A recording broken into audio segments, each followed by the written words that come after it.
Él es Robert.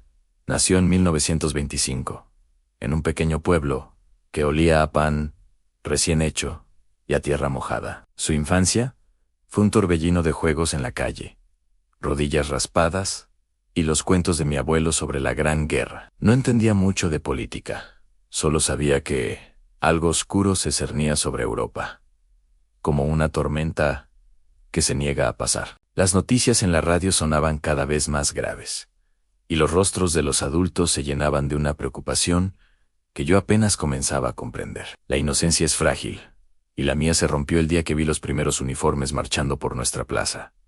Tenía apenas 14 años. El mundo que conocía se desvaneció. Los juegos fueron reemplazados por raciones, las risas por susurros temerosos. Veía a los chicos mayores, apenas unos años más que yo, alistarse con una mezcla de miedo y orgullo en sus ojos. Yo también sentía esa extraña dualidad. Quería defender mi hogar, mi familia, todo lo que amaba, pero el terror me paralizaba por las noches. La propaganda estaba en todas partes, en carteles, en el cine, en las canciones. Nos decían que éramos héroes, que nuestro deber era sagrado. Y yo, un joven impresionable, empecé a creerlo. Cuando cumplí los 18, en 1943, el llamado fue ineludible.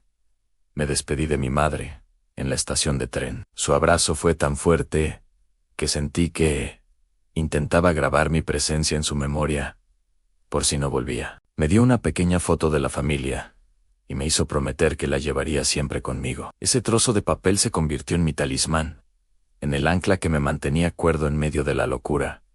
El entrenamiento fue brutal. Nos despojaron de nuestra individualidad, nos convirtieron en números, en piezas de una maquinaria de guerra. Aprendimos a disparar, a marchar, a obedecer sin cuestionar. Mi primer día en el frente es una imagen borrosa de barro, gritos y el olor metálico de la sangre. El estruendo de la artillería era constante, un latido infernal que no te dejaba pensar. En la noche era peor. El silencio era interrumpido por explosiones lejanas o los lamentos de los heridos. Dormíamos en trincheras anegadas, abrazados a nuestros rifles, soñando con camas calientes y comida de verdad. La amistad en ese infierno era lo único real. Compartíamos el último cigarrillo, la última gota de agua, las cartas de casa. Hombres que apenas conocía se convirtieron en mis hermanos. Vi cosas que ninguna persona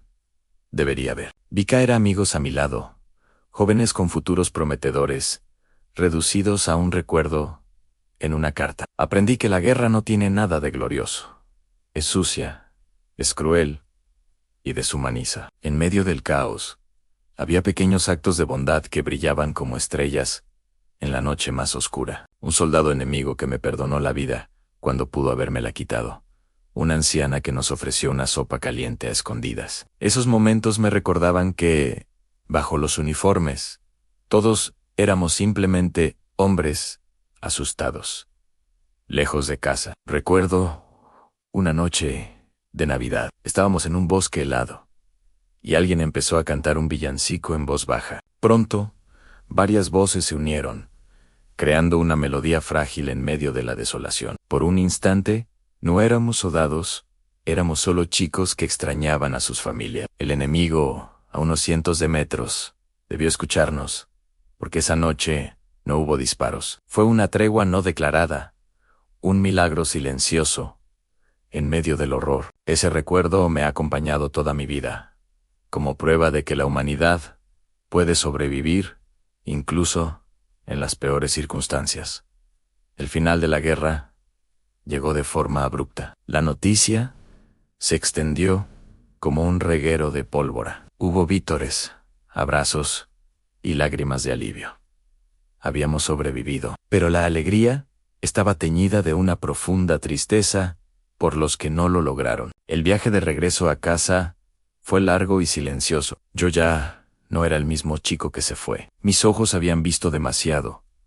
Mi alma cargaba el peso de la pérdida. Cuando bajé del tren y vi a mi madre esperándome en el andén, corrí a abrazarla. Lloramos juntos, Un llanto que contenía años de miedo, dolor y finalmente, alivio. La posguerra fue otro tipo de batalla. El mundo intentaba reconstruirse sobre las cenizas.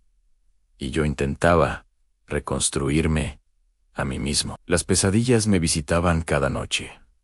El sonido de un coche petardeando me hacía saltar. La gente nos llamaba héroes, pero yo no me sentía como tal. Me sentía como un fantasma. Encontré consuelo en el trabajo manual, reconstruyendo las casas de mi pueblo, poner un ladrillo sobre otro, crear algo nuevo donde solo había destrucción.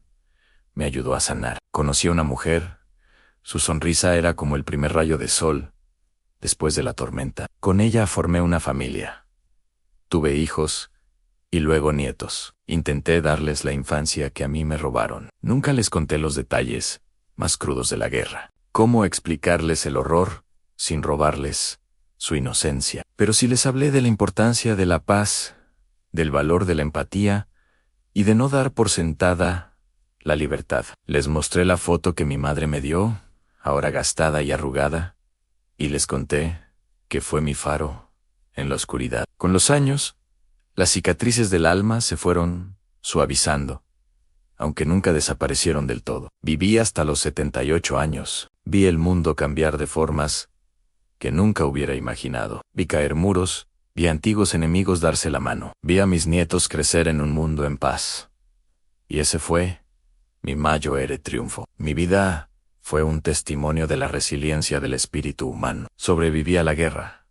Pero lo más importante es que aprendí a vivir de nuevo. Mi historia, como la de millones, es un recordatorio de lo que nunca debemos olvidar y de lo que jamás debemos repetir. La paz es frágil y es deber de cada generación protegerla. Gracias por escuchar mi historia. No olvides seguir nuestro canal para conocer más relatos que merecen ser contados.